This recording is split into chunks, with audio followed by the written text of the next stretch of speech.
ओम शांति। आज भैया दूज के त्यौहार पर आप सभी भाई बहनों को बहुत बहुत हार्दिक शुभकामनाएं।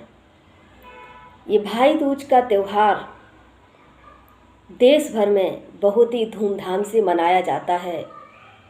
वास्तव में अगर देखा जाए तो भाइयों के दो त्यौहार मुख्य हैं, पहला रक्षाबंधन और दूसरा ये भाई दूज। इस भाई दूज के भी पीछे एक पौराणिक कथा हम सभी सुनते आए हैं, जिस कथा में कहा जाता है कि यमुना ने कई बार अपने भाई यमराज को निमंत्रण भेजा, लेकिन वो किसी कारणवश उनसे मिलने नहीं आ पाए। एक दिन अचानक उनका मन हुआ और वो अपनी बहन से मिलने के लिए चल पड़ी।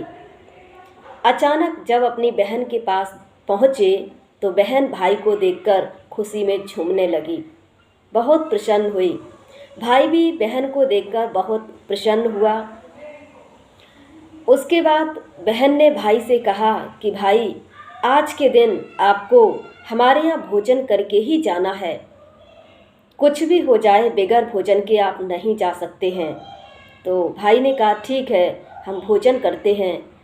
तो यमुना अपने घर ले गई भाई को। वहाँ जाकर उसने बड़े प्यार से भोजन बनाया और भाई को स्वीकार कराया।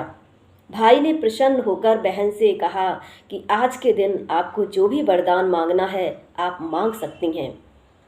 तो बहन ने कहा कि भैया, मुझे एक ही वरदान चाहिए कि जो भी भाई आज के दिन अपनी बहन के घर जाकर प्रेम पूर्वक भोजन स्वीकार करेगा, उसको यमराज के दूत नरक में ले जा नहीं सकते हैं, और अगर ले जा भी सकते हैं तो सीधा स्वर्ग में जाएगा, नरक का दरवाज़ा नहीं देख सकता है।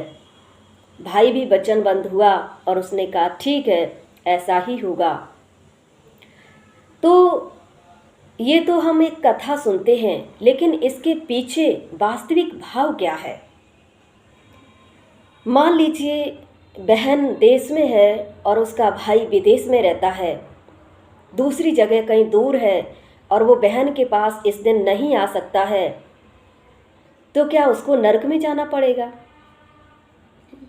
तो ये बात सूक्ष्म रीति से समझने की है, आध्यात्मिक रूप से समझने की है कि जब परमात्मा पिता इस धरा पर आते हैं तो सबसे पहले वो हमें आत्मिक स्मृति में स्थित करते हैं।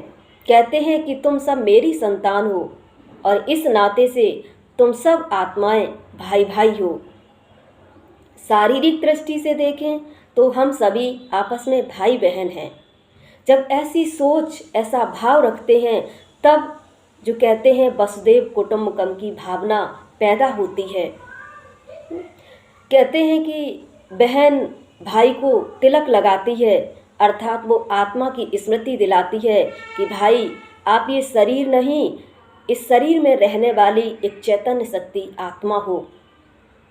भोजन प्रेम से स्वीकार कराना अर्थात ज्ञान का भोजन। जो आत्मा आत्मिक स्थिति में स्थित होकर के ज्ञान रूपी भोजन को स्वीकार करती है, तो वो आत्मा मजबूत हो जाती है, उसके अंदर एक एनर्जी पावर आ जाती है। ज्ञान से जब आत्मा मजबूत होती है तो उसको इस संसार की हर नारी, हर कन्या बहन ही दिखाई देती है, और बहन के रूप में जब वो स्वीकार करती है, उसकी दृष्टि साफ होती है, तो इस संसार में फिर कोई भी बहन बेटी असुरक्षित नहीं रह सकती है। तो भोजन कराने का भाव जो है वो ज्ञान से संबंधित है।